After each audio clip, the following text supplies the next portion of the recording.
Buying a home is a huge deal, especially if it's your first one. I have been privileged enough to help over 70 families in this area do just that. There's been some crazy successes, some crazy stories, and some even crazier mistakes. And today I have picked out the top 10 lessons I have learned from all these experiences. The first lesson of today is to verify everything. Trust, but verify. I take an educational approach to real estate because I realize not everybody does this every day like I do. And the truth always comes out. Great story, not my personal story, but one of my favorite lenders shared this story with me, which was 1 week before closing, a buyer bought a new car. And if you know anything about real estate, that is like the number one thing you don't do. If you buy a car, be prepared to live in it because you're not going to get the house. And the buyer's answer when the lender asked her about it was, I didn't think you'd find out. They always find out. So we have to verify everything. Don't let that insult you, but we can't take anybody's word for it. Got to have proof and paper. Lesson number 2, always get the inspection. This is a major purchasing item. Spend a few $100 to make sure there's nothing hiding behind the walls. I had a customer in the past who thought they were really handy and wanted to skip the inspection. Fortunately, I was able to convince them that that was not a great idea, and the inspector found a ton of issues. So many issues, in fact, that buyer canceled the contract. And once you're out of your inspection period, your opportunity to cancel is a lot harder. So make sure you're really getting somebody to come in and take a look at things. Your uncle who's handy, or you because you watched a YouTube video, does not cut it. Third lesson is to know your numbers. When you're looking for a house, whether it's the first house you see or you've been looking for months and you're tired and just want to buy something, when you find the one, emotions can be high. And the advice I always try to give my buyers is to make sure that you're staying within numbers that you're comfortable with. And that comes down to your monthly budget. Most buyers budget monthly. You may be buying a $250,000 house, but the numbers you're concerned about are your monthly mortgage, taxes, and insurance. Before you ever step into a house, I always recommend that you really drill down your absolute max for your monthly budget. Because then if it's multiple offers or emotions are high, you know your true highest and best. Because it's no fun to just live for a mortgage. You want to be able to go out to dinner or take a vacation or entertain people at your new house. Make sure you know your numbers and you stay within those limits because you won't regret it. 4, always do the walkthrough before closing.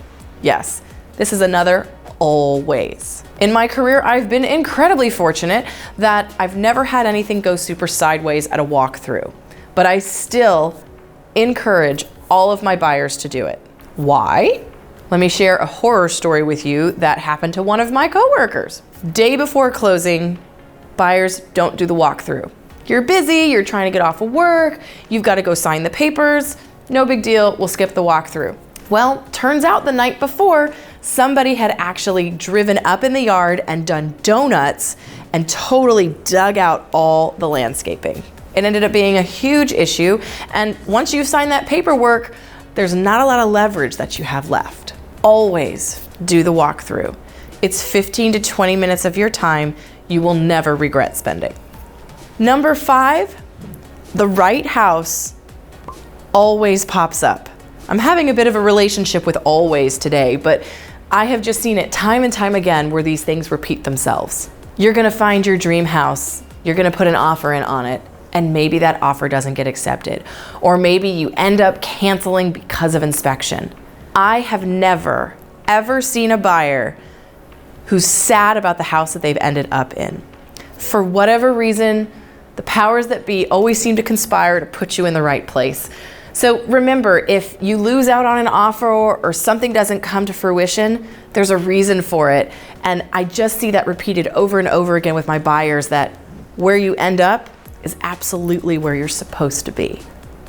Number 6, your opinion is the one that matters most. When you're walking through a property and you feel like it's the one and you love it, Your opinion's the only one that should matter. Your parents' opinion doesn't matter. Your neighbor's opinion doesn't matter. Your friend's opinion doesn't matter. And what I see happen a lot is younger couples or younger people who are buying their first house and they're super excited about it and they find something within their budget. And in this particular instance, they were going to put the offer in, but they wanted their parents to come see it. They had a very modest budget, so you had to be realistic as to what they could afford. Mom and dad walked in that house and just tore it to shreds, commenting on how it was too small, how the kitchen was ugly, the cabinets were in terrible shape, the bathrooms needed to be gutted, and yet they weren't offering any financial help to their children, and you could just see their faces sinking with every comment that mom and dad made. So please remember, if you're the one who's paying for it, if you're the one who's going to be living there, your opinion is number one. And if you have loved ones who are going to just make you feel bad about your choices, don't invite them. Number 7, every single inspection report has something. Every single one.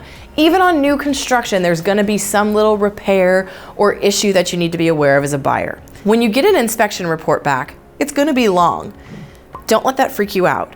Even if everything in the house is perfect or mostly perfect, they still have to document it all in the report.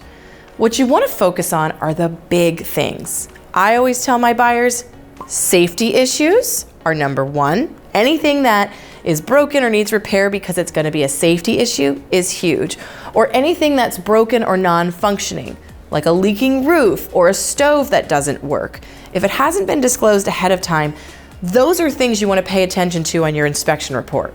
Cosmetic issues like a loose outlet or maybe a chipped tile, that's not something you need to lose sleep over. But if there's a structural issue or something super major that may cause you harm, those are the things to pay attention to. Number 8, pay attention to what's really there when you're looking at a house. And by that I mean don't get sidetracked by pretty plants, cute decor, and well-arranged furniture. A staged house is amazing. I recommend it to all my sellers, but you want to make sure that that's not all you're noticing when you're a buyer. Look at the size of a room, the overall layout of a house, because it works the other way too. A house could be really, really cute, or a house could be really, really ugly. But either way, if the rooms, the square footage, the layout, the location, if those things work, paint, wallpaper can be changed. So make sure you don't just let the surface distract you from what's truly there. Number 9, you are not required to see 30 houses before you pick one. It's totally okay if the first one you walk into is the one you love. I had a buyer one time that happened. They loved the very first house, but they expressed concern to me that maybe they should wait because they hadn't seen anything else. There's no rules. Count yourself lucky that you found a house early on and don't have to wait a long time. Make the offer on the house that speaks to you.